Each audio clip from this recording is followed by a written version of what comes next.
sitting with multi-instrumentalist k.s.RHOADS out of Tucson, Arizona.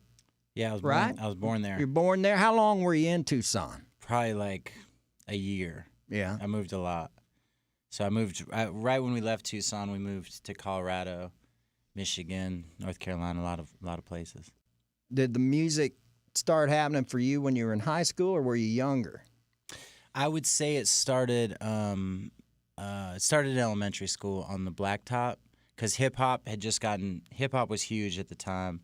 And so I think it started with probably the first thing I ever did was like, just making up songs and freestyling while my friends Rashi and Karzette, I still remember their names. I mean, we were in like 5th grade or 4th grade at the time, and somewhere they're out there, and I've name-checked them occasionally throughout life, and one day I'm going to run into them.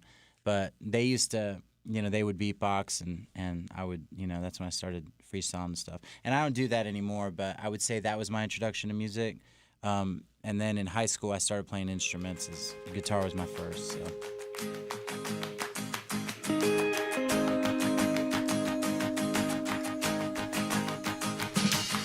I may not be an orphan, but I came up alone. My brother beat himself down. My mother worked herself to the bone. The way guitar happened was I was like playing video games at my friend's house, and I looked in his closet, and he had this electric guitar and this electric amp, and they were just shining in there. And I was like, I want one of those. I mean, what kid didn't want an electric guitar? And I had no intention of even learning it. So then I took it home, and I bought it with the Christmas money that I didn't spend on my family for Christmas. My mom was very pissed off about it. And so I used my $40, I think that's how much it was, got a guitar and an amp, so I didn't get my mom or my brother anything for Christmas.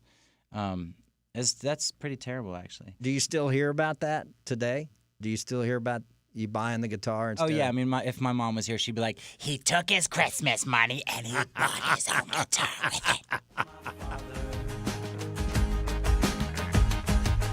But I shall know my son.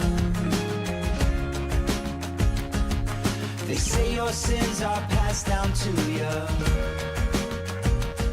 and I'm battling everyone. Oh, this is where I come from. So how do you get from there to being the composer and arranger that you are today? I think it's interesting to me studying you and doing research on your life, and the thing that keeps coming back to me is you seem to fly under the radar. You're critically acclaimed. You've been compared to Roger Waters as a musician. You've been compared to F. Scott Fitzgerald as a writer. But yet, and I listen to your music, and I am blown away by the spectrum of how far it goes from all the way over here to all the way over there, And how did you get there from freestyling it on the blacktop to arranging strings for the Nashville Symphony Orchestra? Well, I think you learn everything. I learned everything along the way out of necessity, I would say. As far as the string arranging goes, in college I had my first violin player in a band that I was playing in, and I just instantly wanted him to play certain stuff. I guess that's how any composer starts. Is they're like, I hear this, will you play this? Right. And luckily he was terrible at improvising. Like if we were playing a show and it was time for him to just go off, it was like rough. It was rough, and we would just be like, where did you go for the past minute?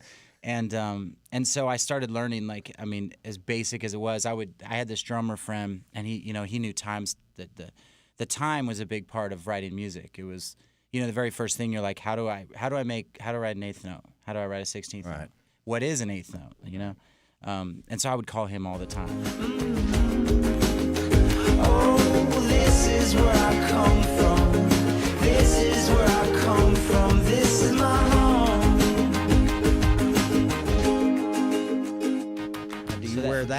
when you're arranging? I guess, I don't know. I have a lot. I have many. Is that your arranger hat? This is just my new hat that I've been wearing this past couple weeks because, I don't know, I'm sort of, all the hats are, there's so many hats. I don't even know what I'm talking about. Well, of course you do.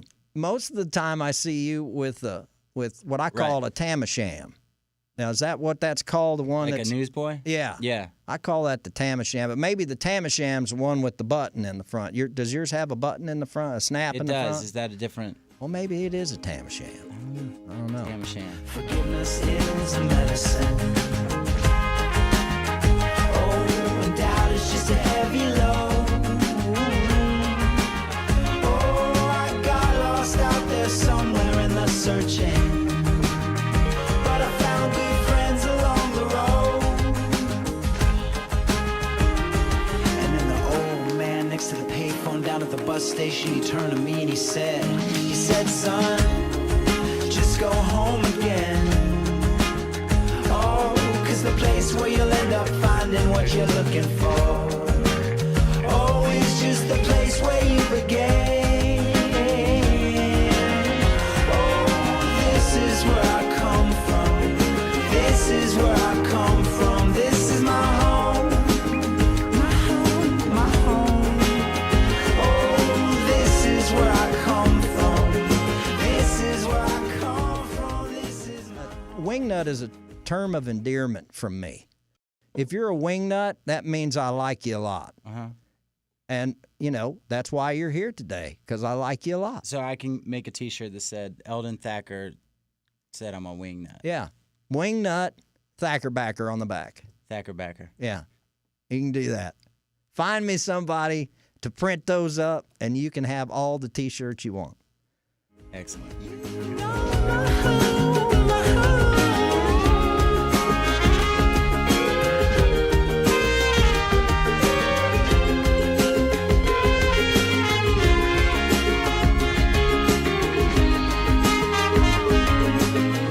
So you touring a lot in support of Aaron McCarley? I've toured a lot with Aaron, over time, and then I'm touring in October. I'm going out. There's a band out of Colorado called Gopher, and I'll be opening up for them for about a month, and we're hitting, the whole East Coast, sort of Midwest part of the country. k.s.RHOADS.com? Yeah. That's where you want to look for this man right here, man. You're one of my favorites. You really are. I appreciate it. I appreciate you I'm glad coming that I in. could be here today. All right. Thank you. Yeah.